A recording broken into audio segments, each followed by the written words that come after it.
Hello, I am Ted from Fred, Ted and Company, and today I'm talking about storytelling and how to use it with a child who hates reading. So, earlier this week, I published a blog post all about how phonics is sometimes damaging for a child who's struggling with reading, and how parents can use storytelling at home as a very casual way to introduce their child to literature.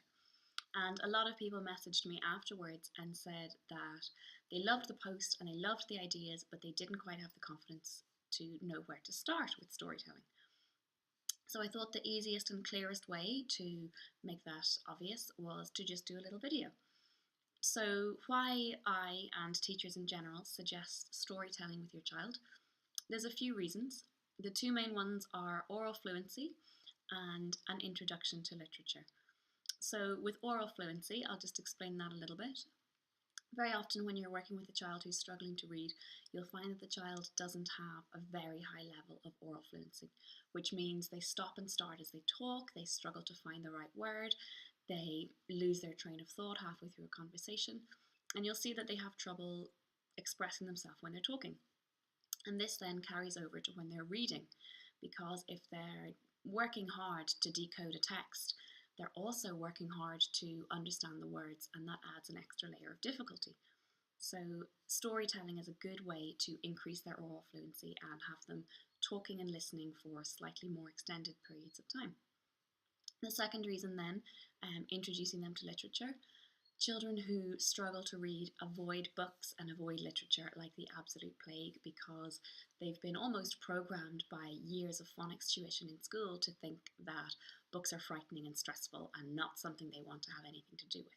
So, storytelling is a very informal, very relaxed, and very casual way to bring all the benefits of reading to a child who doesn't want to read. So, those benefits are things like increasing their vocabulary, increasing their emotional range, increasing their empathy, developing their creativity, increasing their cultural awareness. So, all the benefits that a child would normally get from reading different types of books can be given to a child who won't read by storytelling.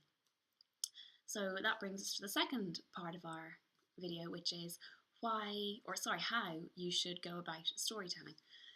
I personally am not confident with just telling a story off the cuff.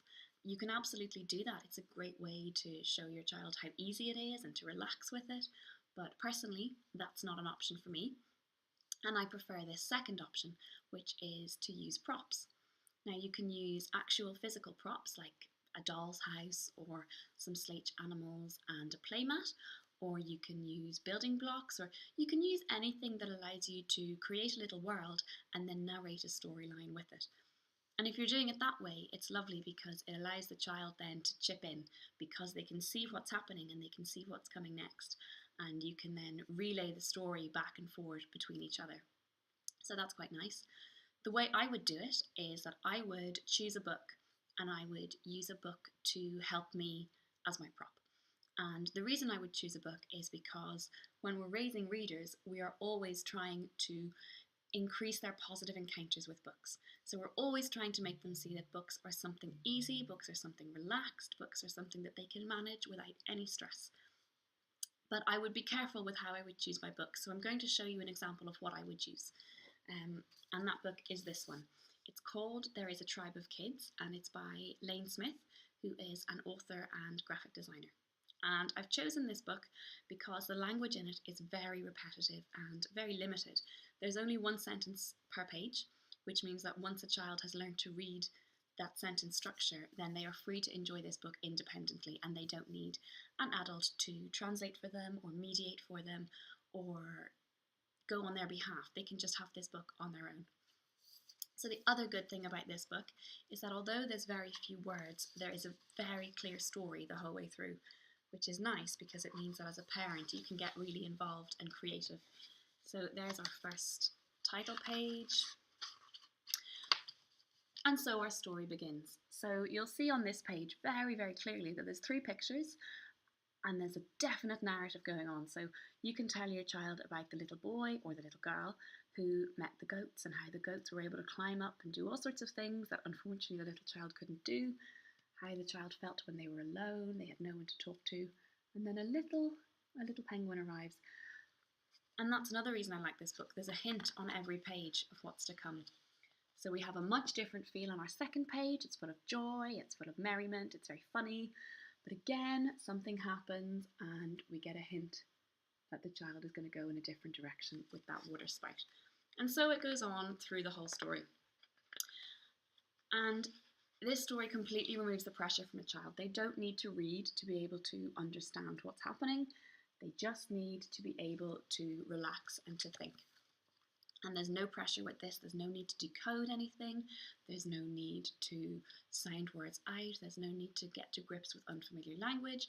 So as you're telling them a story, you can tell them in words they understand. And as they're telling you the story, they can tell you in words they understand. And once they've done it once or twice with you, you'll find that they're able to just go and pick up this book or another book like it and tell themselves the story. So that's one example. There is a Tribe of Kids by Lane Smith.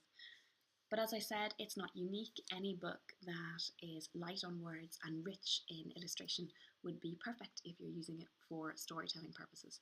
So I hope that cleared it up, and I hope that was helpful for anyone who has struggling readers at home. Thanks.